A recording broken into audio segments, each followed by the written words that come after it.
एक साधू रस्त्याने चालले असताना त्यांना खूप तहान लागली. पुढे गेले तर एका कुंभाराचं घर लागलं.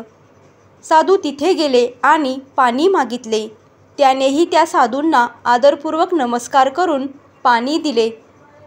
पाणी पीत असताना अचानक त्यांचं लक्ष बाजूला ठेवलेल्या मडक्यावर गेलं. भला मोठा मडक्यांचा ढीग लावला होता, पण एक मडकं वेगळं ठेवलं होतं. त्या साधूंनी त्यांना विचारलं, का रे बाबा, इतकी मडकी एका बाजूस आणि ते एकच मडकं वेगळं का रे बाबा ठेवलं आहेस? तेव्हा तो माणूस म्हणाला, महाराज, ते मडकं खराब आहे, त्याला गळती लागली आहे आणि म्हणून कोणी ते घेत नाही, म्हणून वेगळं ठेवलं आहे. साधूंनी त्याच्याकडे मडक्याची मागणी केली.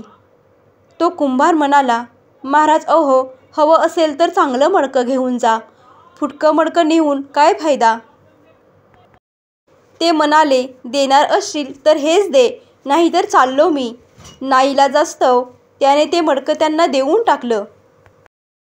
त्या साधूंनी त्या मडक्याला स्वच्छ धुतल्यानंतर आणून आपल्या मंदिरातील शिवलिंगावर बांधून ठेवलं. परिणामस्वरूप कालपर्यंत कोणा एका कोपऱ्यात खितपत पडलेलं निरुपयोगी ते मडकं आज साधूच्या त्या सहवासाने,